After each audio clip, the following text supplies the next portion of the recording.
ನಮಸ್ತೆ ಪ್ರೀತಿಯ ಕನ್ನಡಿಗರಿಗೆ ರಿತೇಶ್ ಕನ್ನಡಿಗ ಕಿಚನ್ಸ್ಗೆ ಸ್ವಾಗತ ಸುಸ್ವಾಗತ. ನನ್ನ ಹೆಸರು ಯಶೋಧ.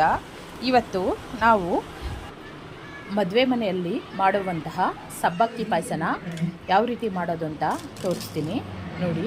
ಇದು ತುಂಬ ರುಚಿಯಾಗಿರುತ್ತದೆ. ಈ ರೀತಿ ಒಂದು ಸಾರಿ ನೀವು ಟ್ರೈ ಮಾಡಿ ನೋಡಿ ಯಾವ ರೀತಿಯಾಗಿದೆ ಅಂತ ಹೇಳಿ. ಮೊದಲಿಗೆ ನಾನು ಇಲ್ಲಿ ಸಬ್ಬಕ್ಕಿ ತೊಗೊಂಡು ನೆನೆ ಹಾಕ್ತಾಯಿದ್ದೀನಿ ನೋಡಿ. ಈ ಲೋಟದಲ್ಲಿ ಒಂದು ಅರ್ಧ ಸಬ್ಬಕ್ಕಿ ತೊಗೊಂಡಿದ್ದೀನಿ ನೋಡಿ. ಈ ರೀತಿ ನೈಲಾನ್ ಸಬ್ಬಕ್ಕಿನೇ ತೊಗೋಬೇಕಾಗುತ್ತೆ. ಮದುವೆ ಮನೆಯಲ್ಲೆಲ್ಲ ಇದನ್ನೇ ಉಪಯೋಗಿಸೋದು ನೋಡಿ. ಅರ್ಧ ಲೋಟ ನೈಲಾನ್ ಸಬ್ಬಕ್ಕಿನ ನೀಟಾಗಿ ವಾಶ್ ಮಾಡ್ಕೊತಾ ಇದ್ದೀನಿ. ಒಂದೆರಡು ಬಾರಿ ವಾಶ್ ಮಾಡಿಕೊಂಡು ಇದನ್ನು ನೆನೆ ಹಾಕಬೇಕಾಗುತ್ತೆ. ನಾನು ಈ ನೈಲಾನ್ ಸಬ್ಬಕ್ಕಿನ ಒಂದು ಅರ್ಧ ಗಂಟೆ ನೆನೆ ಹಾಕ್ತೀನಿ. ಬೇರೆ ಸಬ್ಬಕ್ಕಿ ಆದರೆ 1 ಅವರ್ ನೆನೆ ಹಾಕಬೇಕಾಗುತ್ತೆ. ನೈಲಾನ್ ಸಬ್ಬಕ್ಕಿನ ಒಂದು ಅರ್ಧ ಗಂಟೆ ನೆನೆ ಹಾಕ್ಕೊಂಡ್ರೆ ಸಾಕಾಗುತ್ತೆ. ಈ ರೀತಿ ನೀಟಾಗಿ ವಾಶ್ ಮಾಡಿಕೊಂಡು ನೆನೆ ಹಾಕಿಬಿಡ್ತಾ ಇದ್ದೇನೆ. ಸಬ್ಬಕ್ಕಿ ಪಾಯಸಕ್ಕೆ ಬೇಕಾದಂತಹ ಪದಾರ್ಥಗಳನ್ನ ರೆಡಿ ಮಾಡ್ಕೊಳ್ಳೋಣ. ಇಲ್ಲಿ ನಾನು 1 ಲೋಟ ಸಕ್ಕರೆ ತೊಗೊಂಡಿದ್ದೀನಿ, ಇದು ಸರಿಯಾದ ಅಳತೆ. ನಂತರ ಸ್ವಲ್ಪ ದ್ರಾಕ್ಷಿ ಗೋಡಂಬಿನೂ ತೊಗೊಂಡಿದ್ದೇನೆ. 3 ಏಲಕ್ಕಿ ತೊಗೊಂಡಿದ್ದೇನೆ. ಇದಾದ ಬಳಿಕ ಸ್ವಲ್ಪ ಡ್ರೈ ಫ್ರೂಟ್ನೆಲ್ಲ ಕಟ್ ಮಾಡಿ ಎತ್ತಿಟ್ಕೊಂಡಿದ್ದೀನಿ ನೋಡಿ. ಅರ್ಧ ಗಂಟೆ ಆಗಿದೆ. ಸಬ್ಬಕ್ಕಿ ನೆಂದಿದೆ ನೋಡಿ, ನೀಟಾಗಿ ನೆಂದಿದೆ. ಇದನ್ನು ಬಸ್ಕೊಂಡು ಪಕ್ಕದಲ್ಲಿ ಇಟ್ಕೊಳ್ಳೋಣ. ಇದೆಲ್ಲ ಆದ ನಂತರ ಇವಾಗ ಸಬ್ಬಕ್ಕಿ ಪಾಯಸ ರೆಡಿ ಮಾಡ್ಕೊಳ್ಳೋಣ. ಮೊದಲಿಗೆ ಒಲೆ ಮೇಲೆ ಒಂದು ತಪ್ಪಲೆ ಇಟ್ಕೊಂಡು ಆ ಪಾತ್ರೆಗೆ 2 ಲೋಟ ನೀರು ಹಾಕೋತಾ ಇದ್ದೀನಿ ನೋಡಿ. ನಾನು ಇವಾಗ 2 ಲೋಟ ನೀರು ಸೇರಿಸ್ಕೊತಾ ಇದ್ದೇನೆ. ನಂತರ ಇದಕ್ಕೆ ನಾನು ಇಲ್ಲಿ 1.5 ಕಪ್ಪು ಹಸಿ ಹಾಲು ತೊಗೊಂಡಿದ್ದೇನೆ. ಇದು ಕಾಯಿಸಿರೋ ಹಾಲಲ್ಲ, ಹಸಿ ಹಾಲು. ಹಿಂಗೆ 1.5 ಕಪ್ಪು ಅಳತೆಯಲ್ಲಿ ತೊಗೊತಾ ಇದ್ದೀನಿ. 2 ಲೋಟ ನೀರು ಹಾಕ್ಕೊಂಡಿದ್ದೀನಿ, 1.5 ಕಪ್ಪು ಹಾಲು ಹಾಕ್ಕೊತಾ ಇದ್ದೀನಿ, ಹಸಿ ಹಾಲು. ಮತ್ತು 1 ಕಪ್ಪು ಸಕ್ಕರೆ ತೊಗೊತಾ ಇದ್ದೀನಿ. ಇದು ಎಲ್ಲ ಇದೇ ಲೋಟದಲ್ಲೇ ಅಳತೆ ಮಾಡಿ ನಾನು ತೊಗೊತಾ ಇದ್ದೀನಿ. ಇವಾಗ ಹಾಲನ್ನ ಕಾಯೋಕ್ಕೆ ಬಿಟ್ಬಿಡೋಣ. ಹಾಲು ಸ್ವಲ್ಪ ಚೆನ್ನಾಗಿ ಕಾಯಲಿ ನೋಡಿ. ಹಾಲು ಚೆನ್ನಾಗಿ ಮಳ್ತಾ ಇದೆ. ಈ ಟೈಮಲ್ಲಿ ನೆನೆಸಿ ಸೋಸಿರುವಂಥ ಸಬ್ಬಕ್ಕಿನ ಸೇರಿಸ್ಕೋಬೇಕಾಗುತ್ತೆ. ಯಾಕಂದರೆ ಸಬ್ಬಕ್ಕಿನೂ ಬೇಯಬೇಕಾಗುತ್ತೆ. ಆದ್ದರಿಂದ ಸಾಕು, ಹಾಲು ಇಷ್ಟಕ್ಕಾದರೆ ಸಾಕು. ಇವಾಗ ನಾನು ನೆನೆಸಿರೋವಂಥ ಸಬ್ಬಕ್ಕಿನೂ ಇದರೊಳಗೆ ಸೇರಿಸ್ಕೊತಾ ಇದ್ದೇನೆ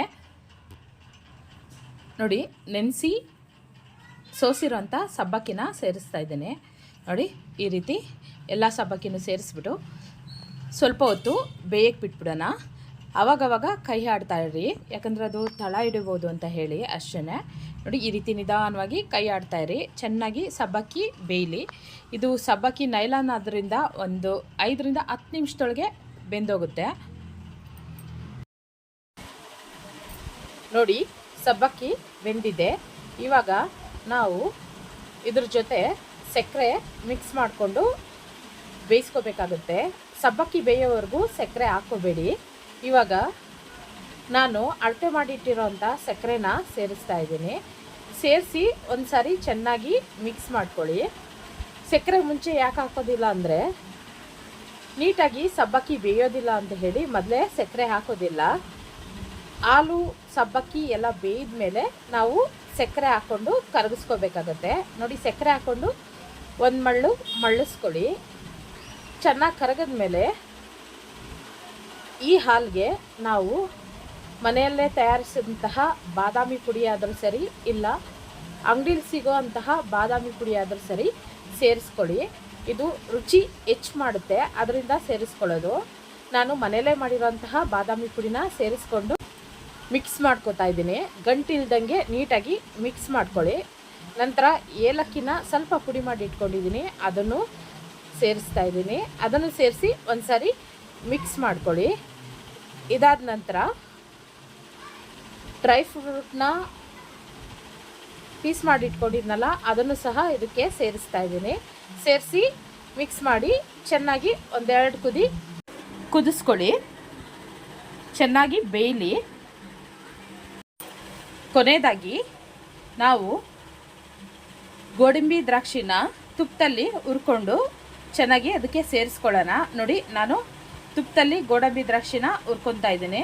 ಒಂದು ಸೌಟ್ ಇಟ್ಕೊಂಡು ಒಂದು ಸೌಟ್ಗೆ ತುಪ್ಪ ಹಾಕ್ಕೊಂಡು ನಾವು ಎತ್ತಿಟ್ಟಿರುವಂಥ ಗೋಡಂಬಿ ದ್ರಾಕ್ಷಿನ ಹಾಕ್ಕೊಂಡು ಫ್ರೈ ಮಾಡಿಕೊಂಡು ಮಿಕ್ಸ್ ಮಾಡ್ಕೊಳ್ಳೋಣ. ಅದ್ರ ಜೊತೆಗೆ ಒಂದು 3ರಿಂದ 4 ಲವಂಗನ ತುಪ್ಪದಲ್ಲಿ ಹುರ್ಕೊಳ್ಳೋಣ. ಇದು ಸಹ ಪಾಯಸನ ತುಂಬ ರುಚಿಯಾಗಿ ಮಾಡುತ್ತೆ. ಆದ್ದರಿಂದ ನೋಡಿ, ಇವಾಗ ಫ್ರೈ ಮಾಡಿರೋವಂಥ ಗೋಡಂಬಿ ದ್ರಾಕ್ಷಿ ಮತ್ತು ಲವಂಗನೂ ಸೇರಿಸಿ ಮಿಕ್ಸ್ ಮಾಡ್ಕೊತಾ ಇದ್ದೇನೆ. ನೋಡಿ, ಆಗಿದೆ. ಇವಾಗ ಸಬ್ಬಕ್ಕಿ ಪಾಯಸ ರೆಡಿಯಾಗಿದೆ. ಇವಾಗ ನಾವು ಒಂದು ಬಟ್ಲಿಗೆ ಸರ್ವ್ ಮಾಡ್ಕೊಳ್ಳೋಣ. ನೋಡಿ, ಸಬ್ಬಕ್ಕಿ ಪಾಯಸ ಎಷ್ಟು ಚೆನ್ನಾಗಿ ರೆಡಿಯಾಗಿದೆ ಅಂತ. ನೋಡಿ, ಮದುವೆ ಮನೆಯಲ್ಲೇ ಇದ್ದಂಗೆ ಇದೆ ಅಲ್ವಾ? ಒಂದು ಸಾರಿ ಟ್ರೈ ಮಾಡಿ.